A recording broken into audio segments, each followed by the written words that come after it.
Hey guys, Brian back again with episode number 5 of the Got Fishing podcast. And really we got a really unique guest with us today.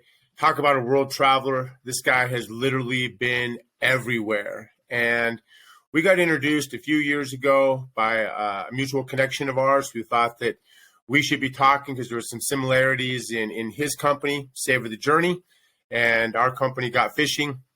And so I'd like to introduce Aaron to the show. Thanks, Aaron. Yes, hi. Thank you, Brian. My name is Aaron Schorsch, as Brian mentioned, and I run a small outdoor and culinary adventure company called Saveur the Journey. And I've been fortunate enough to live several interesting places around the world. I spent a lot of time living in France and in Sweden, and I started designing trips around those experiences. My background is in cooking and cultural anthropology and languages, and so I put this company together to sort of combine those skills and interests that I had to introduce people to some new countries that they might not be familiar with and might be a little apprehensive about going to, whether it's a language barrier or just a place that's far away or a culture that seems a little bit inaccessible. And so now I run trips to places like France, Sweden, Italy, Argentina, Japan, and even a couple in the US as well. And those trips are combinations of always food, but some are skiing, some are fishing, and a lot of them are culinary adventures. So that's what I've been up to. Super impressive. How many trips did you do last year? I think I ran 13 trips, and an average trip is about 9 days, 8 nights. But then some of the trips will have little trip extensions for people who want to get a little bit more out of that long flight over there and spend a little extra time too. So to say that you're a world traveler is to be putting it lightly.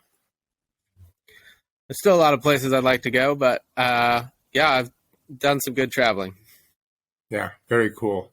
I think what's so cool about what you're doing and a lot of what's made Got Fishing real popular is our hosted trips. There's a lot of people out there that do want to go experience these different places, but whether it's not having someone to go with or having, like you said, a language barrier or just having someone to kind of navigate the ins and outs of that experience and make things a little bit easier, a little bit more streamlined.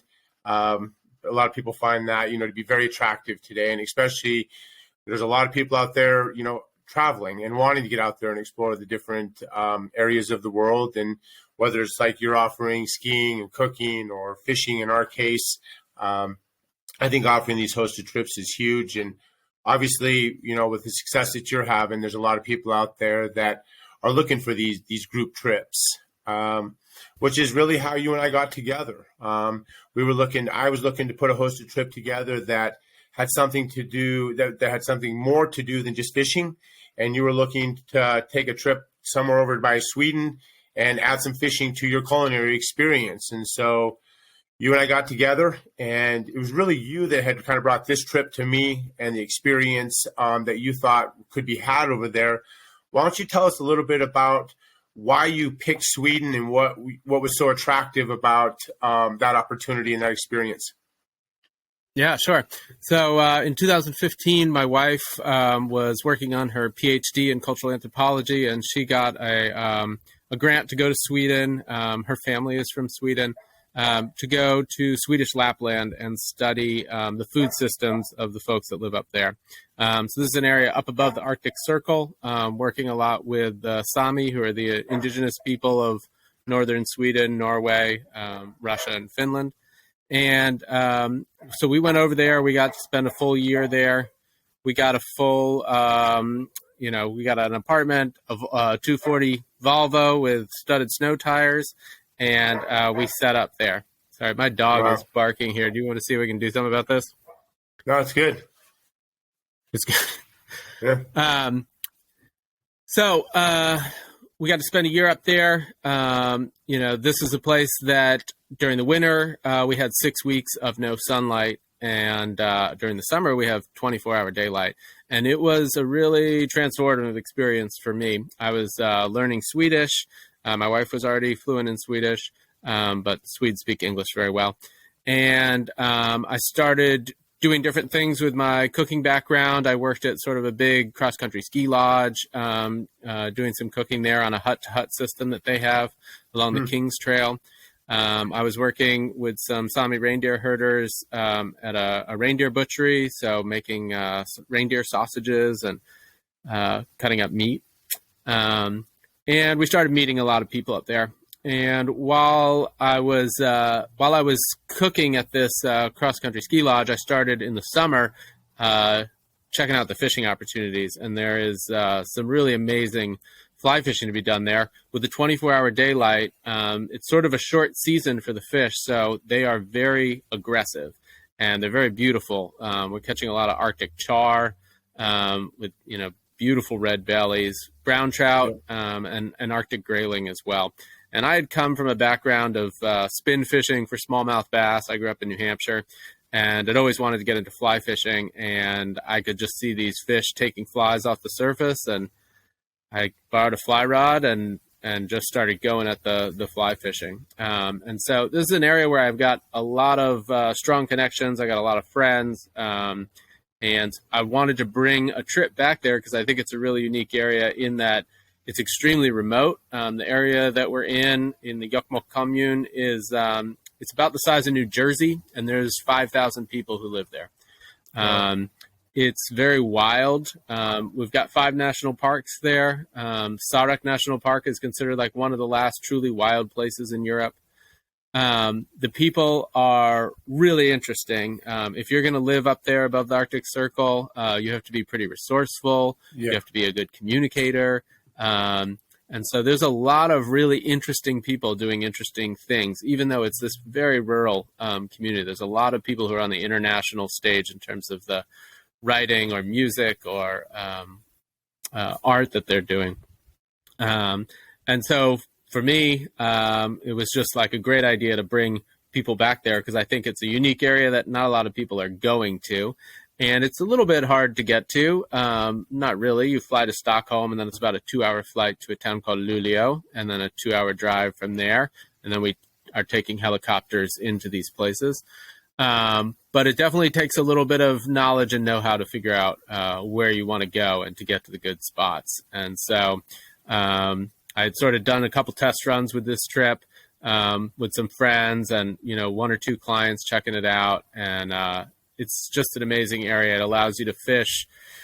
You can fish for 12, 16, 18 hours in a row if you want. You sort of get rid of time. It's really relaxing experience because you're so remote. You're not running into anybody. The fish are so aggressive that you can, throw a big rock in and then cast right after it, and the fish is still going to go, or you'll catch the same one twice because they're just in such a hurry to feed. Wow. You can drink the water straight out of the rivers. So I think that's a pretty unique thing. And then the food aspect. We eat a lot of wild foods on the trip. Reindeer, moose, of course, a lot of the fish that we catch, whether we're sauteing them in butter or serving them as sashimi or poaching them or smoking them. A lot of different options on that. And then there's tons of wild berries. In the summer, Sweden just becomes a carpet of wild berries.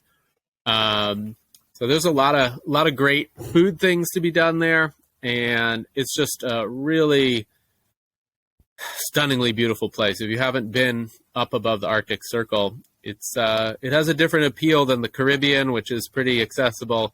But the light and sort of the scenery, it's unique, and I think it's very moving for people.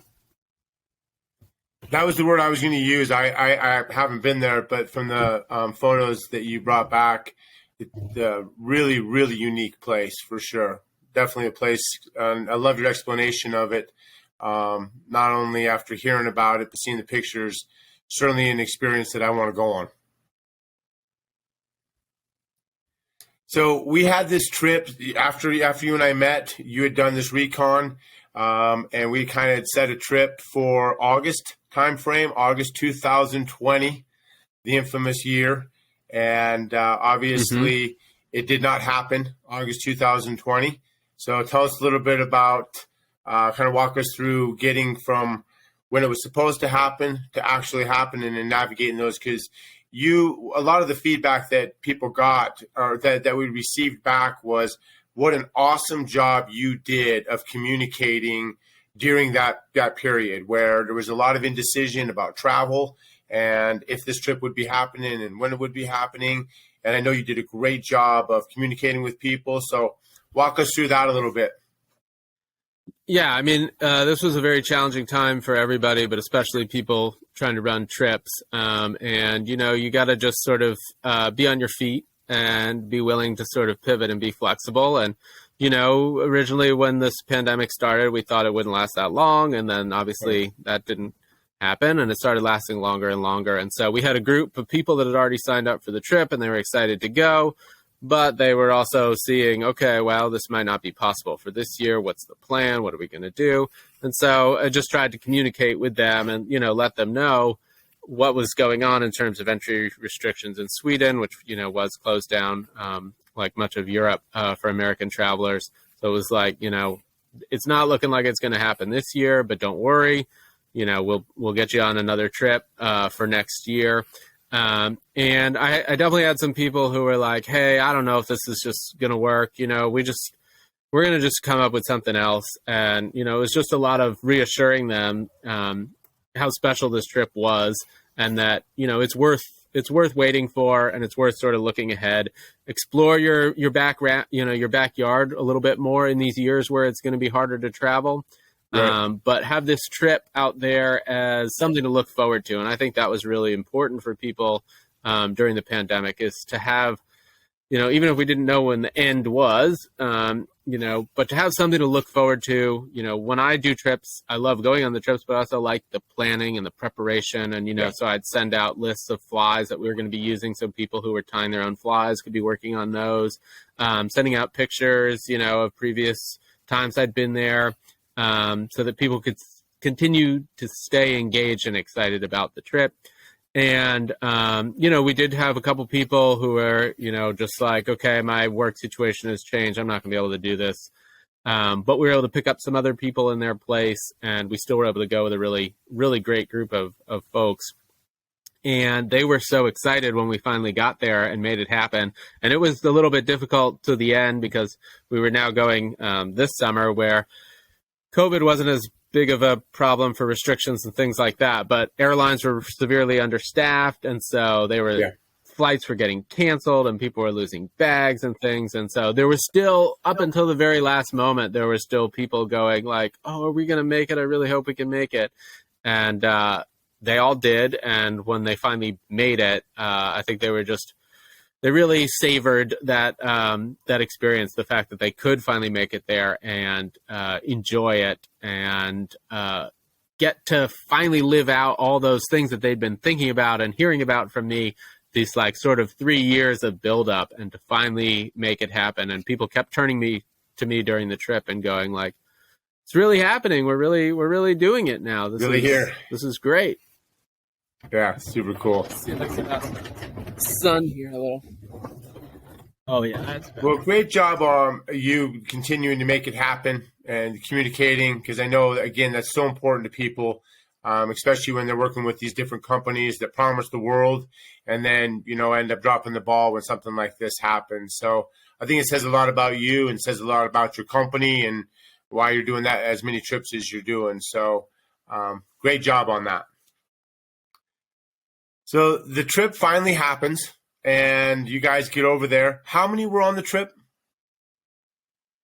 So we had 5 clients on this one, plus myself, and then 2 Swedish guides. Got it. And then one of the guides also brought his 11-year-old son. So we ended up being a group of basically 9 people. Very cool. Yeah. So basically people fly in, pick them up. We spend 1 day in Jokkmokk, which is the town I used to live in. It's a town of 3,000. It's sort of the cultural center of the Sami people there. And the first night, what I like to do is pretty different, I think, than most fly fishing trips, is we go and visit a friend of mine, Eva Gunnera, who has a company called Essence of Lapland. And she is an amazing storyteller and wild crafter. So she introduces us to the area through various different methods. And one of the things she talks about is we're sort of used to a 4-season setup, and she talks about the 12 seasons of this area, sort of like, for instance, like late winter and early winter and middle winter and all of the different changes that are going on during that. And so she does a great job giving folks a sense of place, which is something I always aim to do with my trips. Woven into that is food from each of those different sort of mini seasons. And these are foods that she's harvesting from nature. She has amazing taste, and she is routinely being contacted by Michelin-starred chefs to come to work with her to see the ingredients that she's using and the way she uses them. So she has a real skill for doing that. And so she sort of gives us the background of the flora and some of the fauna as well of the plants and animals that are in this place that we're going to be visiting. And we're going to be there just in this sort of late July, early August time, but these are all the changes that are going to go on when we're not there. And again, to root us sort of in that time and place and give people an idea of what makes this area so special, and also sort of just become accustomed with our surroundings in that way. And it's a great thing to do. And then she cooks us a whole meal with all those things as well. It's a great thing to do because people come off the airplane. We've been traveling and moving around a lot, and she does a really good job of just sort of centering us and introducing us to that area in a really strong way. And then people are able to see all of those things she talked about throughout the trip. Oh, there's the angelica. Oh, okay, there's the bog bilberry. And remember some of those tastes and bring awareness to those things. So we start off with that experience. The next day, we load up, we drive about an hour and a half, we park, and we take the helicopters into our lead guide, Vitor, into his family's cabin. It's actually a collection of cabins that they purchased as a family. I think there's like 26 cousins that all own a share of this place. And it's a really amazing remote area that's beautiful. It's right at the confluence of these two rivers, both of which have great fishing, especially for the Arctic grayling. And people haven't caught Arctic grayling. They're beautiful fish with this really colorful sort of dorsal fin.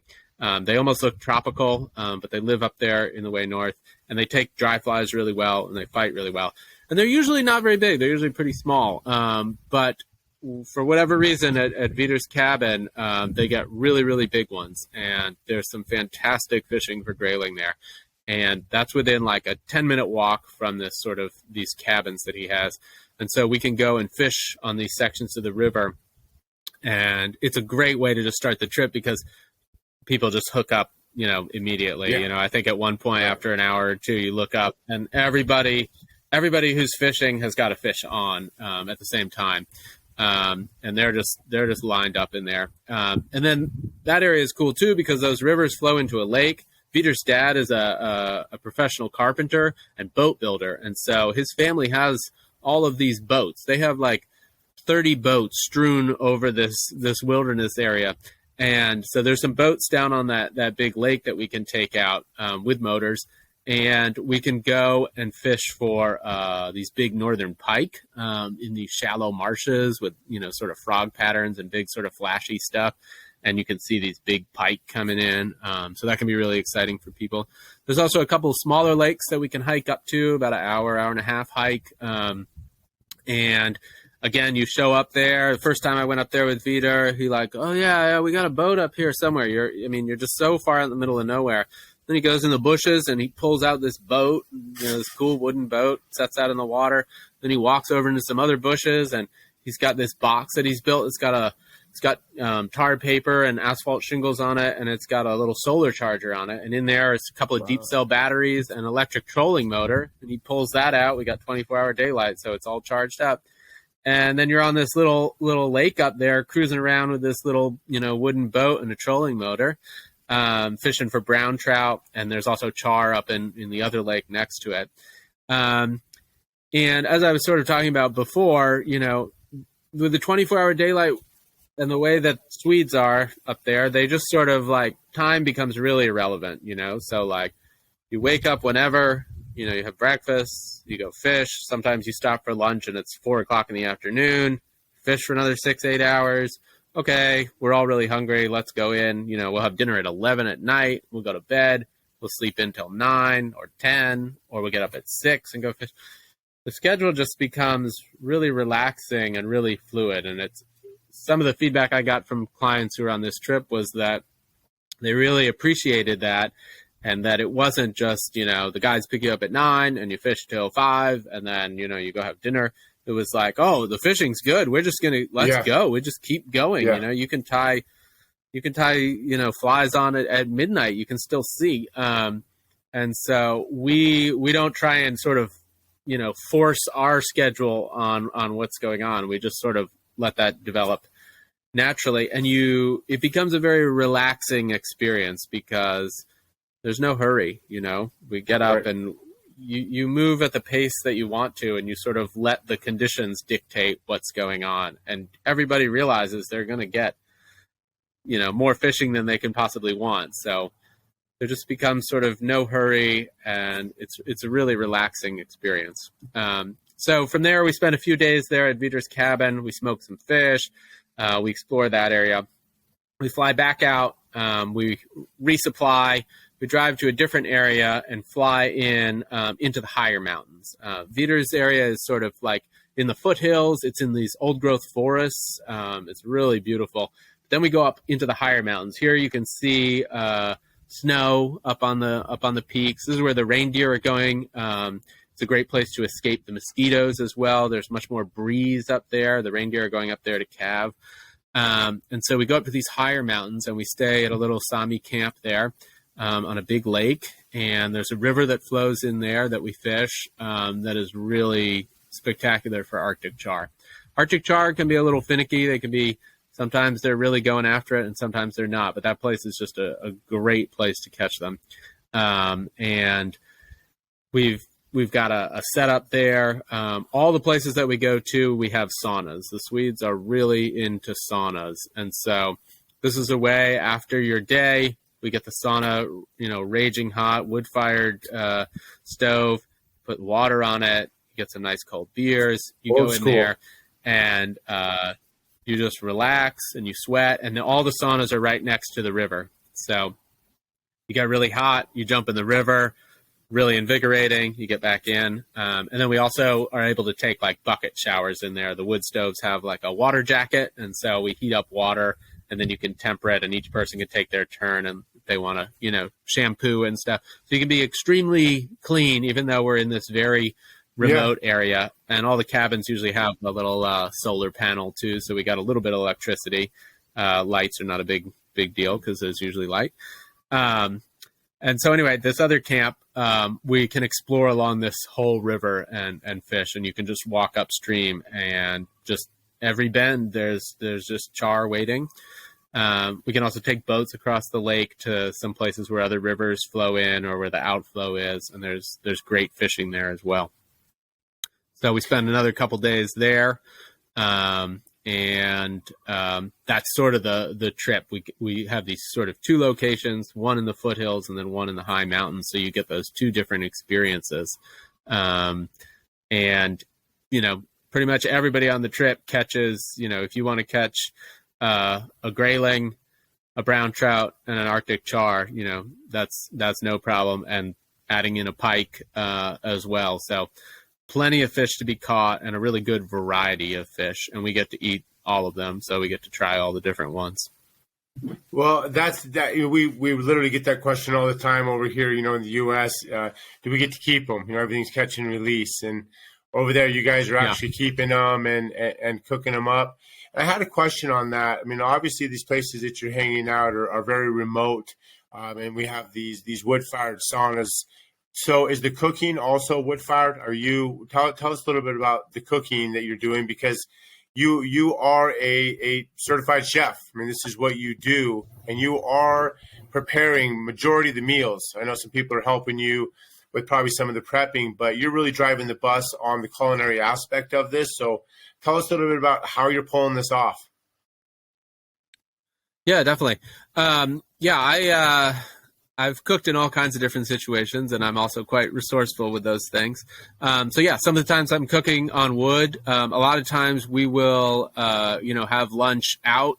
So we will catch some fish, and maybe we'll wrap them up in aluminum foil with some butter and herbs, and boil some potatoes or cook them in the fire, or roast some sausages over the fire. The woods at Viter's cabin, he's got a big wood cook stove, so I cook on that.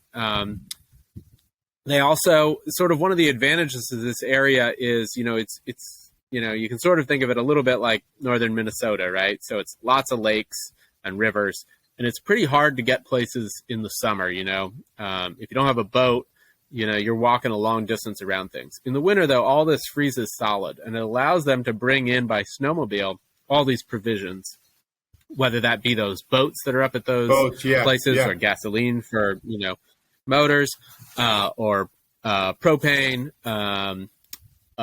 beer, whatever. They can bring in all this stuff sort of in the winter by dragging it along on sledges or sleds with the snowmobiles. And so, yeah, most of those places, too, also have propane burners. So if we need to just, heat up some water real fast for coffee or something like that, no problem. But yeah, we do a lot of cooking on wood. We got the smoker too that we'll run. And of course that's wood. And a lot of that, that stuff, it's just, you're eating, like I said, when we're out fishing, we stop and we're just eating outside. We'll bring a morikka, which is like a big Finnish, sort of like a shallow wok, and we can throw that on the fire and get that raging hot and throw the fish in there, or cook up whatever we want on there. So we do a lot of different sort of cooking techniques, and the food just tastes, so good, all those fresh fish. And a lot of people haven't had reindeer. It's a really sort of mild, very dark meat. People think that it might be quite gamey, but it's quite mild. And moose is also, I almost think of it as like veal in terms of taste. Is very mild taste and really delicious. And that's a lot of what gets eaten up there, moose and reindeer for meats. So, we'll have moose burgers one night, and people love it. It absolutely sounds like a truly exceptional trip. I mean, there's a lot of cool trips out there, but I like the fact that, the no itinerary, that everybody just kind of in that group kind of goes with the flow, understands there's more than anything that you wanted. There's more than enough of it. Food, the fishing, the hiking, photography, exploring, getting into helicopters to go to multiple locations, cooking over fire, actually getting to keep what you catch and then pairing that with other stuff that you guys are foraging from the environment. What an exceptional deal. Yeah. So exceptional that you came back, gave me a call and said, we're going to do this again. So you want to go back? Oh, yeah. Yeah, this was for a while, with COVID, I was thinking, man, this trip, it's difficult. It's a little bit difficult to run logistically, finding the right people who are going to appreciate that experience. Right. It can be challenging. And so I've got a lot more ways to market trips for skiing and for the straight culinary ones than I do for the fly fishing ones. And so there was a time, especially during COVID, when, it didn't look like anybody was going to run any trips anymore ever again, where I was thinking, maybe this one is just taking too much of my time and resources, and I need to cut it loose and just focus on my culinary and ski trips. But then, the trip finally happened, and I went, and it was just, it was so good. And we have this experience with our memories that, at least the places that I go, or the place I work in France as well, I leave with such a strong memory of it. And I love how beautiful it is and how amazing it is. And then I'm gone for 6 months and I go back to lead another trip, and I'm just blown away with how beautiful it actually is. And even my good memories have been dulled. And so that's this experience I had with this trip to Sweden. I went and I was just like, oh my God, this place is just, it's so amazing. I don't care what it's going to take. I gotta get back here, Yeah. And so that really sort of re-inspired me to really start working on trying to market this trip and find the people who would be the good fit for it, and so that I selfishly can get back there. And then also just so much of the feedback from the people I brought on the trip that were like, we had so much anticipation, and we were so excited about this trip, and then it was just so much more that we realized that it was going to be. And a lot of them are actually planning, I think, to come back, maybe next year or a future year, because they're just very touched by that experience. And again, the fishing is a huge part of it, but there's so many other parts, being introduced to the Sami culture and the Swedish culture, like you were talking about, just like the relaxation aspect, the way that you're just sort of immersed in nature like that. Of course, you're so disconnected to, which all of us definitely need to recharge.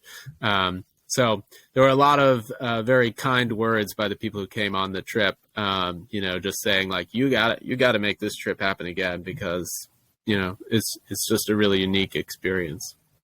Cool. Well, I don't think we have dates yet necessarily set, but something that we definitely want to get out to people. Once this podcast gets released, I'm sure that we're going to be getting a ton of inquiries, because we do have a lot of clients that love traveling around the world and certainly catching fish. But this opportunity, to be able to go really get involved in the culture. I love how you started the trip off. And like you said, getting everybody centered in the experience that you're about ready to have. That doesn't really happen. That usually happens through some emails and some YouTube videos before people get there. But to really get people there on the ground and to create an experience like that, to get the whole thing started, I think is unique. And then the ability for people to, I think a lot of people go on these trips not only to experience the fishing and the locations, but also to become certainly a better angler. But with this opportunity, the ability to also learn how to become a better chef and pairing things together and being involved in that. So it's really kind of an experience that is hands-on in so many different levels. Also, really exciting. Not many people have been in helicopters. Not many people have eaten reindeer. Not many people have caught grayling or Arctic char. So this is definitely one of those adventures on steroids that I think, just after listening to you and the way that you present this trip, we're going to have a lot of people that are going to want to go, not just because of the experience, but how you're laying this experience out. It's very attractive. And I'm really looking forward to getting some people on this, and hopefully someday getting on there myself. Yeah, that'd be great. And we are looking at the last week, basically in August, in July. Last week in August? July? July. Last week of July, like July 22nd through 30, I think is what I'm looking at. Okay. That's a great time to be there. How many spots are going to be available at this time? Obviously, this podcast will get released in a little bit, but how many spots are available right now? I think there's probably 5 spots available right now. Okay. I did have a couple that had also signed up 3 or 4 years ago, and they were not able to make it this year. The dates didn't work for them, or this past year, and so they're gung-ho about 2023. So I got to hold some spots for them. And I don't take a very big group, I think 7 or 8 is probably the max amount of people that we want to take. I think probably around 5 spots are open. Cool. Well, we promised that this would be short, to the point, give people an idea of what the experience would be like, let people know that you're gonna be hosting another one of these amazing adventures, and who knows, maybe this does end up being an annual event for you, and people that want to continue to not only join on this trip, but people who might not be able to make it this year can go on it next year. So really excited about the experience that you had. Really appreciate you being on and telling everybody about it, because it's incredible. Yeah. Well, thanks for having me. I love happening, talking about it. And I do hope it happens, because it's harder for me to convince my wife for me to just go there and just go fishing if I'm not Exactly. leading a trip, since I'm gone all the time leading trips. So unfortunately, I got to make it happen as a trip. So that's It's a my job. motivation, to make sure I'm bringing people with me, but also to share that place, because it's really a special place. We're not going to have any issue, barring another COVID. We're not going to have any issue booking this trip up. So excited to be a part of it. And real quickly, tell everybody how they can get a hold of you. Best way to learn more about your company.